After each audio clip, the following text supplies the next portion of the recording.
بیشتر آدم‌ها فکر می‌کنند علاقه و عشق باید واضح، مستقیم و پر از نشانه‌های آشکار باشد. اما واقعیت این است که عمیق‌ترین احساسات معمولاً در سکوت پنهان می‌شوند، نه در کلمات.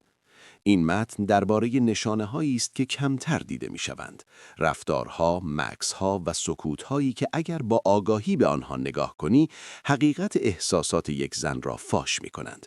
این نوشته قرار نیست تکنیک یا بازی یاد بدهد، بلکه دید تو را نسبت به احساس، امنیت عاطفی و درک عمیق‌تر رابطه تغییر می‌دهد. 1. احساسات پنهان نگفته شده. وقتی یک زن واقعاً در حال دل بستن است، معمولاً احساسش را مستقیم بیان نمی کند. او آن را پشت سکوت، خونسردی یا بی‌تفاوتی ظاهری پنهان می کند.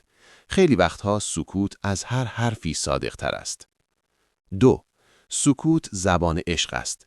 عشق همیشه با هیجان و حرفهای بزرگ همراه نیست. گاهی خودش را در مکث‌ها، تغییر لحن صدا و نگاه‌هایی نشان می‌دهد که سریع دزدیده می‌شوند. این نشانه‌ها آرامند اما عمیق. 3. ترس از عشق نه بی‌علاقگی. وقتی زنی عقب می‌کشد لزوماً بی‌علاقه نیست، اغلب می‌ترسد.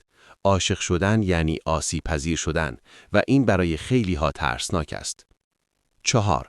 رفتار متناقض نشانه درگیری درونی. یک لحظه گرم است و لحظه دیگر سرد. این بازی نیست. او بین دلش که می‌خواهد نزدیک شود و ذهنش که می‌خواهد محافظت کند گیر افتاده است. 5.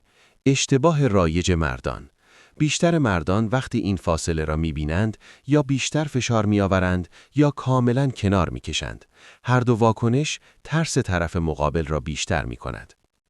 6. آنچه زن واقعاً نیاز دارد. نه فشار، نه اصرار. او به آرامش و ثبات احساسی نیاز دارد. مردی که وقتی او مردد است، خودش آرام بماند. 7. امنیت احساسی کلید اصلی.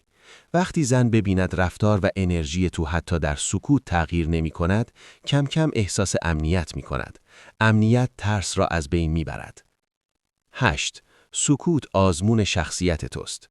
در لحظه های سکوت او تو را قضاوت نمی کند، تو را می سنجد، می بیند واکنشش چیست، آرام می مانی یا واکنشی می شوی. 9. مرد بالغ دنبال عشق نمی دود. مردی که از نظر احساسی بالغ است، عشق را تعقیب نمی کند. او فضایی می سازد که عشق بتواند در آن رشد کند. 10. نتیجه نهایی. وقتی زنی احساس امنیت کند، دیگر چیزی را پنهان نمی کند. سکوتش تبدیل به اعتماد می شود و اعتماد آغاز یک رابطه واقعی است. در نهایت یادت باشه عشق همیشه با کلمات شروع نمیشه. گاهی خودش رو در سکوت، مکث‌ها و رفتارهای کوچک نشون میده. اگه یاد بگیری این نشانه‌های ظریف رو بفهمی، دیگه عشق واقعی رو با بی‌علاقگی اشتباه نمیگیری. رابطه عمیق با فشار ساخته نمیشه، با امنیت و آرامش شکل میگیره.